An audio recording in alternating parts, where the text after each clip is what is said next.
हम महिलाएं के आज के एपिसोड में आपका बहुत स्वागत है। आपके साथ मैं रचना बंसल। हम महिलाएं आधी आबादी को डेडिकेटेड ये हमारा शो है, लेकिन कई बार ये हम आधी आबादी यानी कि हम महिलाएं अपनी हेल्थ को लेकर ध्यान नहीं देती और उसके नतीजे कुछ ऐसे होते हैं कि कई बार गंभीर बीमारियों की गिरफ्त में हम आ जाते हैं और कई बार तो जिंदगी भर उस बीमारी का बोझ ढोना होता है। कैंसर को लेकर आजकल बहुत से केसेस सामने आ रहे हैं और जो बाकी महिलाएं रहती हैं वो बड़ी चिंतित हो जाती हैं कि कहीं ये बीमारी हमें तो नहीं लग जाएगी। कैंसर से जुड़ा हुआ जो भी सवाल है, आज आपके उन सभी सवालों का जवाब आपको इसी शो में मिलने वाला है। हमारे साथ जानी मानी गायनेकोलॉजिस्ट हैं, हमारे साथ नीलम बेराना जी हैं और हमारे साथ मेघा तिवारी हैं जो आपके हर एक सवाल का जवाब देने वाली हैं। डॉक्टर नीलम, जब महिलाओं में कैंसर की बात होती है तो कौन कौन से वो बॉडी पार्ट्स हैं जहां पर कैंसर डेवलप हो सकता है और कैसे इससे बचा जा सकता है? देखिए, महिलाओं में 3 तरह के कैंसर बहुत इंपॉर्टेंट होते हैं, जिसमें सबसे पहला कैंसर है सर्वाइकल कैंसर। अब आपको ये मालूम होना चाहिए सर्विक्स क्या होती है। सर्विक्स यूट्रस जो होता है, यूट्रस बॉडी होती है, उसका जो माउथ होता है वो सर्विक्स कहलाता है। तो सर्विक्स का कैंसर बहुत ही कॉमन है। सर्विक्स कैंसर से पूरी दुनिया में सबसे ज़्यादा महिलाओं की डेथ होती है। एंड सेकेंड कैंसर जो होता है वो ब्रेस्ट कैंसर होता है।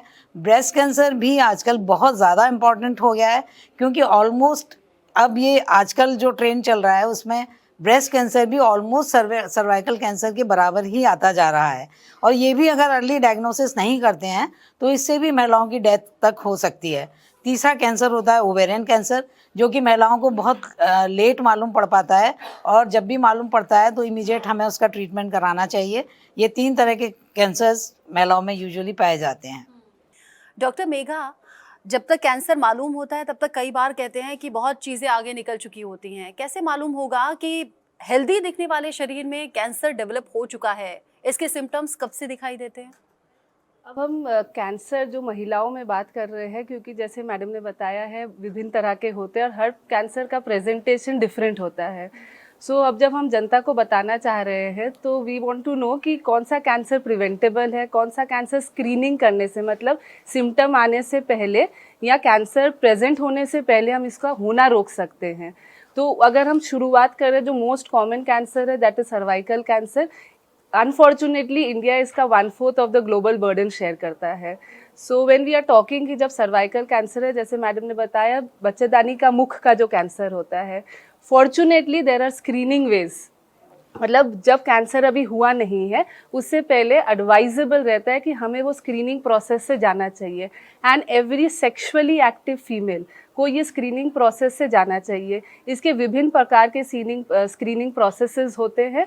जो द फर्स्ट जो हम रेकमेंड करते हैं that is easily approachable. India being still not, हमारे प्रोग्राम में ये आया नहीं है स्क्रीनिंग की हर जन के लिए मैंडेटरी है।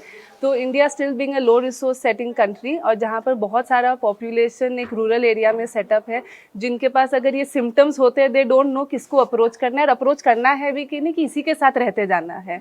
मोस्ट कॉमन अगर हम सर्वाइकल कैंसर की बात करते हैं तो डिस्चार्ज, वाटरी डिस्चार्ज, जो पानी बहता है जिसके लिए आते हैं, बट वो डिस्चार्ज कितना सिग्निफिकेंट है वो आपके गायनेकोलॉजिस्ट बताएंगे। ब्लीडिंग होना not on the right time, intermittent bleeding होना, या कोई सेक्सुअल एक्टिविटी के बाद, जैसे हम जिसको हम पोस्ट कॉइटल ब्लीडिंग बोलते हैं, वो होना, पेशाब की दिक्कत होना, पेट में दर्द होना, ये सर्वाइकल कैंसर के हैं सिग्निफिकेंट सिम्टम्स है। तो इसकी स्क्रीनिंग जो हम चाहते हैं, जो हम आम जनता तक पहुंचाना चाहते हैं, that is cervical cancer screening.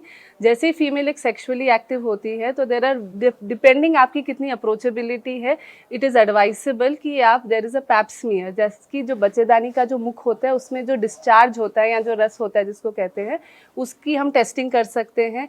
या अगर women is better privilege, she can go for HPV-DNA testing, because fortunately we know कि ये जो सर्वाइकल कैंसर है it is caused by an HPV virus, human papilloma virus, and if we can screen that virus we can prevent the cancer from reaching, जो भी अभी pre cancerous या early stages पे है। तो there can be HPV-DNA testing can be done, and pap smear and LBC, liquid based cytology. अब जब एक फीमेल इससे थ्रू जाती है तो वी रेकमेंड कि अगर एक फीमेल पैप्समियर करा सकती है तो शी शुड गो, अगर वो करा रही है तो 3 to 5 ईयर्स के इंटरवल में शी शुड गेट रिपीटेड। कौन सी एज तक? Till 65 years of age group तक। एंड वो 65 ईयर्स पे तब बंद होता है जब पिछले 3 स्क्रीनिंग प्रोसेस नेगेटिव आ रहे हैं, या अगर वो उतना फाइनेंशियली प्रिविलेज्ड है तो she can go for HPV DNA testing, और अगर वो करा रही है, माध्यम रख रही है, तो वो हर 5 साल पे करा सकती है, again till 65 years of age. और जब वो इतना करा रही है तो लास्ट प्रीवियस 2 अगर रिपोर्ट्स नॉर्मल आती है तो उसकी स्क्रीनिंग 65 पे बंद हो सकती है। जो लो रिसोर्स सेटिंग है वहाँ पर हमारे पास एक और है VIA, जिसको कहते हैं विजुअली इंस्पेक्ट करते हैं, एसिडिक मीडियम आता है जो सर्विक्स के ऊपर लगाकर देखते हैं क्या चेंजेस हो रहे हैं। इतना अगर वो कर ले जाती है तो we can really prevent cervical cancer. And अगर सपोज किसी को कराना ही है, अगर she has with that opportunity, तो at least twice in her lifetime at 35 एंड 45 ईयर्स ये 2 स्क्रीनिंग प्रोसेस होने चाहिए उनके। So that is about cervical आपने कैंसर। बहुत आसान शब्दों में बता दिया डॉक्टर मेघा कि 5 साल के अंतर पर आप ये स्क्रीनिंग टेस्ट करा सकते हैं, और अगर 5 साल बाद फिर से ये सब नेगेटिव आता है तो आपको चिंता वाली जरूरत नहीं है। Yes. और अगर 5 साल में नहीं भी करा सकते तो फिर 30 और 45 पर ये जरूर कराया जाए। लेकिन डॉक्टर नीलम, हम देख रहे हैं कंपैरेटिवली पहले कैंसर के केसेस बहुत कम सुने जाते थे, लेकिन इन दिनों बहुत से कैंसर के केसेस सुने जाते हैं। हो सकता है कि आम महिलाओं को जब कैंसर होता है तो उसका जिक्र इतना नहीं होता, लेकिन अगर किसी सेलिब्रिटी को होता है या फिर किसी सेलिब्रिटी की डेथ हो जाती है तब बहुत ज़्यादा चिंता लोगों की बढ़ जाती है, महिलाओं की बढ़ जाती है कि भाई कहीं हमें तो ये बीमारी नहीं है। आम महिलाएं जो आपके पास आती होंगी, पहले से कितने केसेस बढ़े हुए आप देखती हैं? देखिए, पहले से सर्वाइकल कैंसर के केसेस पहले से ज़्यादा, बहुत ज़्यादा नहीं बढ़े हैं। जो अगर रूरल एरिया में देखें तो वहाँ सर्वाइकल कैंसर के केसेस ज़्यादा होते हैं। उसका रीज़न ये है कि सर्वाइकल कैंसर किन महिलाओं को होता है जो हाइजीनिकली अच्छी हेल्थ नहीं है जिनकी, या इम्यूनो सिस्टम जिनका बहुत अच्छा नहीं है, या जिनके मल्टीपल बर्थ हुई होती हैं, उनको भी चांसेस ज़्यादा होते हैं, या जिनको कि जो केयर नहीं करती हैं अपनी, जैसे जिनको वाइट डिस्चार्ज हो रहा है, बहुत टाइम तक हो रहा है, but they don't care because they have multiple children, उनके साथ बिजी हैं और busy with their family, there husband, and not taking care of their themselves, तो उन लोगों को ज़्यादा होते हैं। लेकिन जो ब्रेस्ट कैंसर है वो आजकल जो अपना अर्बन एरियाज़ में, उनमें ब्रेस्ट कैंसर के केसेस ज़्यादा हो रहे हैं। उसका रीज़न भी मैं आपको बताती हूँ। उसका रीज़न ये है कि ब्रेस्ट कैंसर जो है, जो कम बच्चे पैदा करती हैं उनको ब्रेस्ट कैंसर होने का ज़्यादा चांस होता है, और जो लोग अपना मिल्क फीड नहीं कराती हैं उनको ब्रेस्ट कैंसर होने का चांसेस ज़्यादा होता है।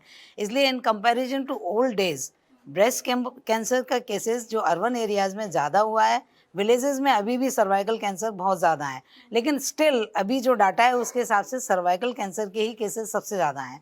तो सर्वाइकल कैंसर के केसेस जो अर्बन एरियाज़ में, उसका एक रीज़न ये भी है कि अर्ली सेक्स इंटरकोर्स होना, मल्टीपल सेक्स पार्टनर्स होना, ये तो अर्बन एरियाज़ में ज़्यादा हुआ है आजकल। इनकी वजह से भी सर्वाइकल कैंसर के चांसेस ज़्यादा होते हैं। जितनी early menopause, late early menarche मतलब होता है जब बच्चे का फर्स्ट टाइम पीरियड होता है, वो मिनार्की कहलाता है, ठीक है। Early menarche and let menopause, इनमें भी सर्वाइकल कैंसर के चांसेस ज़्यादा होते हैं। Multiple sex partners, early sexual intercourse, इससे भी ज़्यादा चांसेस होते हैं। इसलिए इन सब का हमें स्क्रीनिंग बहुत ही ज़रूरी कराना चाहिए। जैसा कि डॉक्टर मेघा ने बहुत अच्छे से एलोबरेट किया कि स्क्रीनिंग कराने से ही हम लोग इवन अवॉइड कर सकते हैं, कैंसर हो ही ना, ये भी हो सकता है। इसलिए this is the only cancer, जो सर्वाइकल कैंसर होता है, this is the only cancer which can be preventable, because इसमें अगर स्क्रीनिंग हो जाती है, हमें अर्ली डायग्नोसिस हो जाती है, और जितनी अर्ली डायग्नोसिस कर लेंगे उतनी आराम से हम इसको प्रिवेंट कर सकते हैं। और अभी डिटेल में आपको बताऊंगी कि इसका एक वैक्सीन भी आ गया है, जो कि अगर हम टाइम से उस वैक्सीन को दे देते हैं तो ज़िंदगी में कभी भी कैंसर नहीं होगा बच्चे को, है ना। तो ये वैक्सीन के बारे में डिटेल में 1 टाइम लगती है वैक्सीन? मैं बताती हूँ आपको, वैक्सीन के बारे में पूरा डिटेल बताती हूँ। इंडिया में 3 तरह की वैक्सीन होती है, Cervarix, Gardasil and Cervavac, 3 vaccine होती हैं, जिसमें सर्वरिक्स अब ज़्यादा हम लोग नहीं लगाते हैं। सबसे ज़्यादा यहाँ यूज़ की जाती है वो होती है गार्डासिल वैक्सीन। गार्डासिल में भी 2 तरह की वैक्सीन आती है, गार्डासिल 4 एंड गार्डासिल 9। 4 होती है जो कि 4 वेरिएंट्स के अगेंस्ट काम करती है, एंड गार्डासिल 9 जो कि 9 वेरिएंट्स होते हैं HPV DNA वायरस के, उसके अगेंस्ट काम करती है, ठीक है। तो ये जो गार्डासिल होती है, ये वैक्सीन हम लोग स्टार्ट करते हैं देना right from 9 years to 45 years of age. But इसको कितनी डोज देनी है डिपेंड करता है. If we are giving this vaccine at the age of 9 years to 14 years, then we have to give only 2 doses. First at 9 years or 10 years or 11 years, मतलब 0 day. Then second dose is to be given after 6 months of first dose, right? If we are giving after 14 years, that means 15 to 45 years, then we have to give full 3 doses. First dose at 0 day, second dose 2 months after first dose, and third dose 6 months after first dose, right?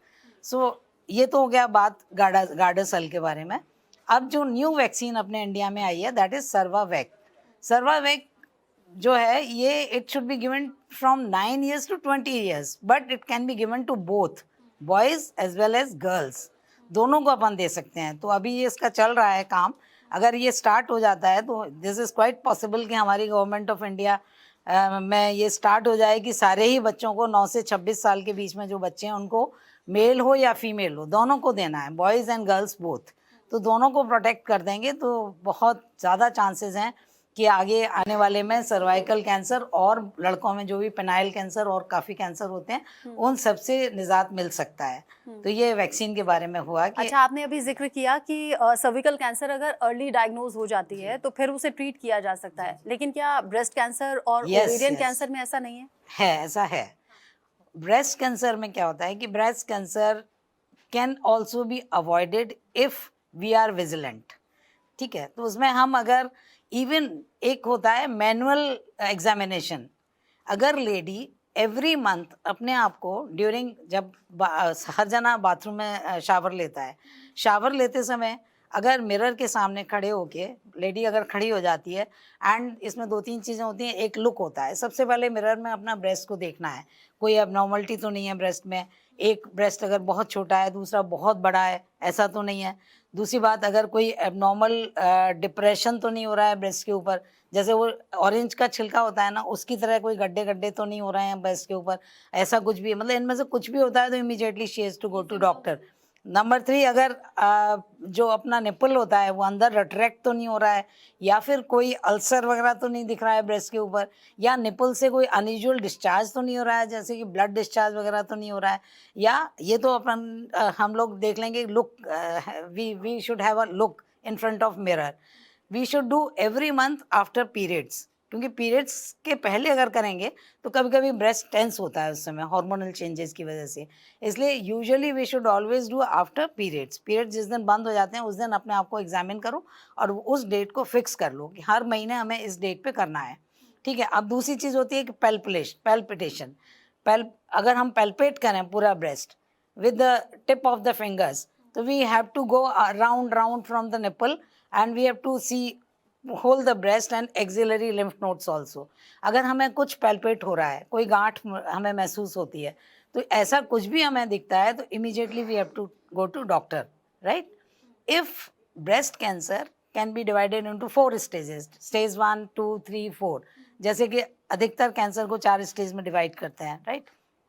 First stage में अगर cancer है मतलब कि वो बहुत छोटी सी गांठ है और वो एक बिल्कुल लिमिटेड एरिया में है, तो उसको हम एग्जामिन करते हैं. एक FNAC होता है. FNAC में क्या होता है कि उसमें से थोड़ा सा टिश्यू लेके कंफर्म कर लेते हैं कि ये कैंसरस ग्लैंड है, वो है लंप. अगर वो लंप बहुत छोटे एरिया में है तो हम that particular area we can remove और उसके आसपास का और थोड़ा सा एरिया निकाल लेते हैं. और फिर एक फ्रोजन सेक्शन होता है कि किस एरिया तक हमारा कैंसर फैला हुआ है, वहाँ तक का पूरा पार्ट निकाल के फिर उसको प्लास्टिक सर्जरी कर देते हैं. तो उसमें ब्रेस्ट भी निकालने की ज़रूरत नहीं पड़ती एंड लाइफ लॉन्ग ठीक हो जाते हैं. मतलब that lady can live her life, पूरे फुल लाइफ नॉर्मल, बिल्कुल नॉर्मल जी सकती है ब्रेस्ट कैंसर में. अगर सेकेंड स्टेज है तो थोड़ा सा और बड़ा अगर लंप है तो उसमें थोड़ा सा और बड़ा एरिया निकालना पड़ सकता है. हो सकता है कि एक ब्रेस्ट भी निकालना पड़े, है ना. तो उसके बाद भी अगर एक्सिलरी लिम्फ नोड्स वगैरह इन्वॉल्व नहीं हुए हैं तो in that case also lady can live her life, whole life normally. Third stage में थोड़ा और फैल जाता है, उसमें अपने लिम्फ नोड्स वगैरह भी इन्वॉल्व हो जाते हैं, तो उसमें वाइड सर्जरी करनी पड़ती है. Both the breast we have to remove. Lymph nodes जितने भी वो ड्रेन करता है वो सारे के सारे लिम्फ नोड्स निकालने पड़ते हैं. उसमें फिर हमें डायरेक्ट सर्जरी नहीं करते हैं, उसमें पहले कीमोथेरेपी देते हैं, अगर ज़रूरत होती है तो रेडियोथेरेपी भी दे सकते हैं। उसके बाद जब जो कैंसर का पार्ट है वो थोड़ा श्रिंक हो जाता है, उसके बाद we can do surgery, right. लेकिन इन 4th स्टेज जो कि एक्सटेंडेड स्टेज है, उसमें तो ये मेटास्टेसिस हो चुकी है उसकी कैंसर की, वो तो लिवर में, लंग्स में, सब जगह फैल गया है, तो फिर this is the end stage.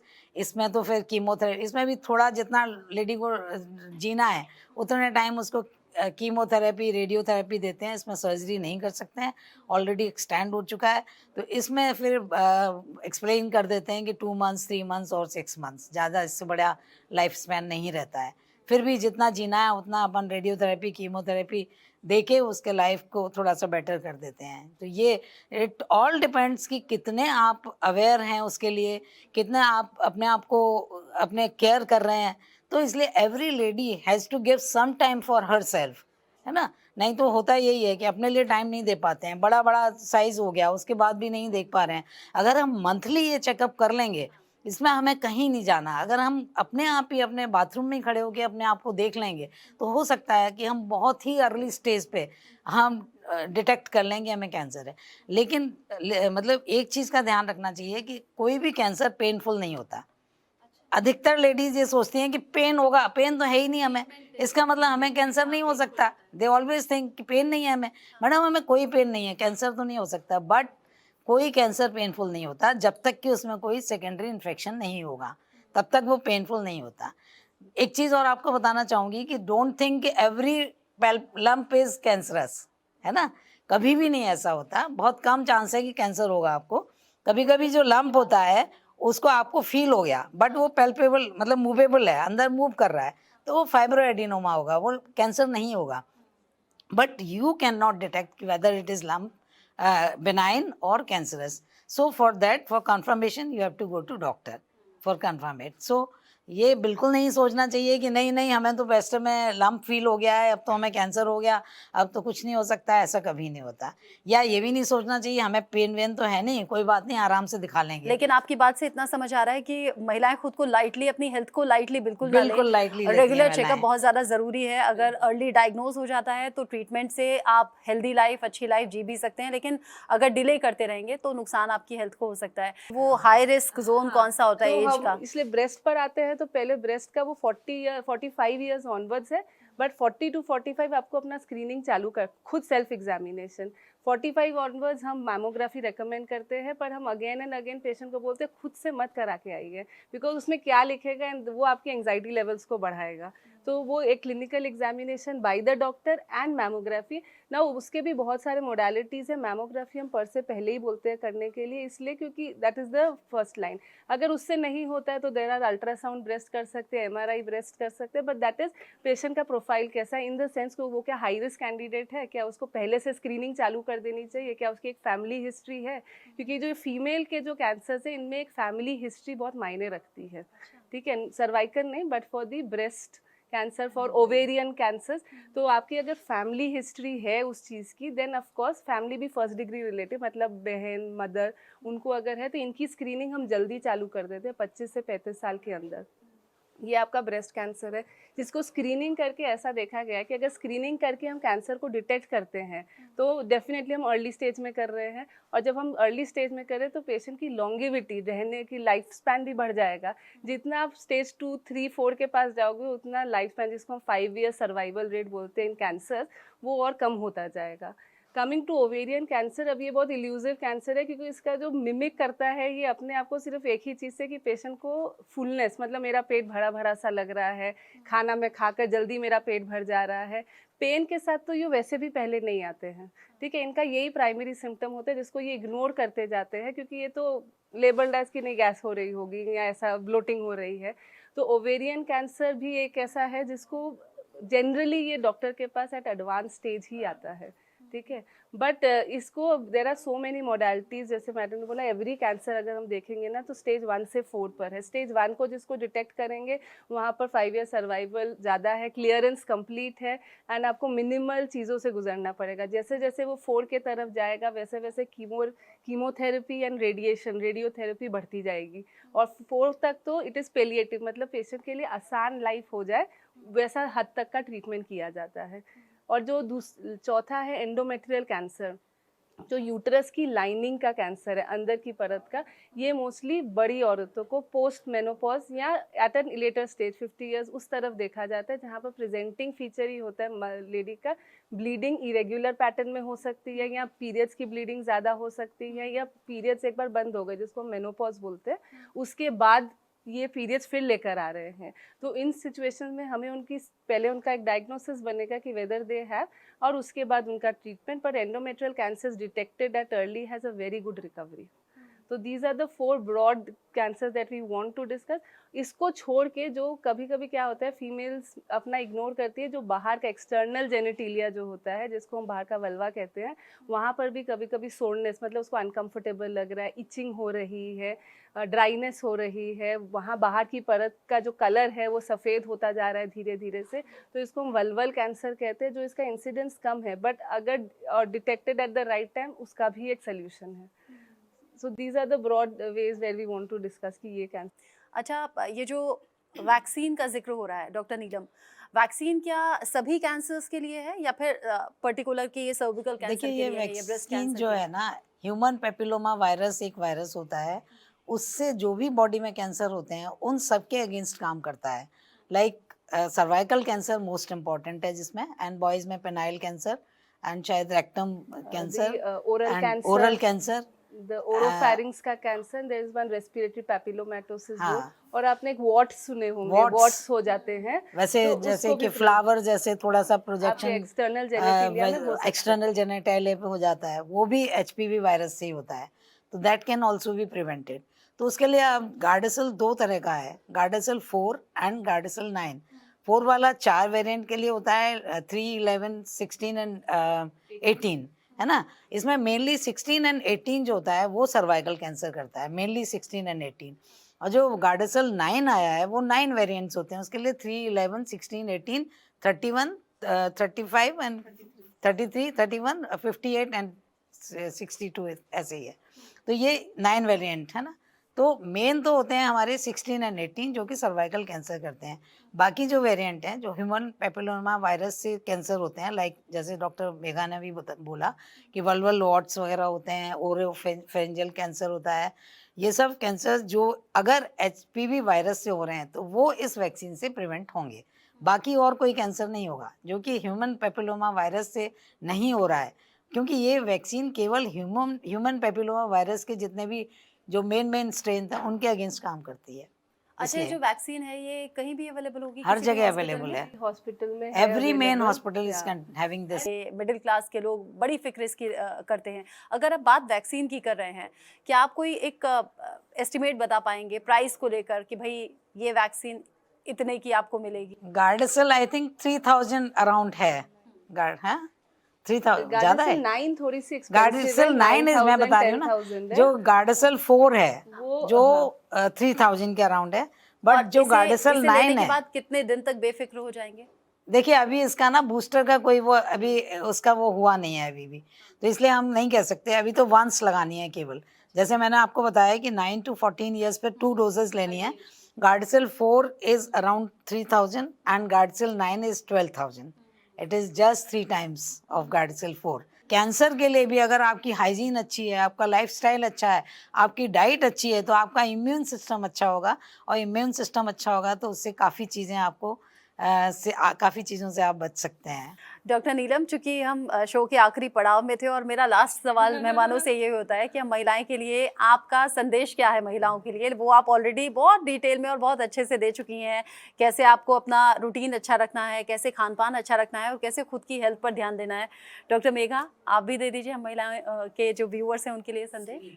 मेरा एक मतलब आई ऑलवेज रेकमेंड कि आप एक फॉलो अप में रहिए। आपको कोई प्रॉब्लम है तो आप अप्रोच करिए, approach your doctor, because most of the time ज़्यादातर क्या होता है कि हम उन चीज़ों को विदाउट मेजर ट्रीटमेंट, मतलब ऑब्जर्वेशन, काउंसलिंग कर करके ठीक रख सकते हैं। That is one thing. Sleep, of course जैसे बोल रहे हैं, स्लीप तो चाहिए ही, स्लीप पैटर्न तो हमारा अच्छा होना ही चाहिए, 6 to 8 hours of night sleep होनी चाहिए। Good exercise, good walk, diet बहुत अच्छा हमारा मैनेज होना चाहिए, बिकॉज आजकल हम बहुत ज़्यादा प्रेशर प्रेग्नेंट फीमेल्स को भी देते हैं and the others also, because जो हमारा वेट गेन हो रहा है ना, मोस्ट हमारा टेंडेंसी ऑफ वेट गेन पेट के अराउंड का होता है, और वो वेट गेन जो है that is a predisposing to lot of factors, बहुत ही सारी नॉन कम्युनिकेबल डिजीज जैसे हाइपरटेंशन, डायबिटीज़, इन सबको करता है। एंड नीडलेस टू से कि अब बहुत ज़्यादा सभी पढ़कर आते हैं पीसीओडी जैसी एक प्रॉब्लम है ना। So these are all risk factor, ये सारे लाइफस्टाइल डिजीजेस है जिसको हम मॉडिफाई कर सकते हैं।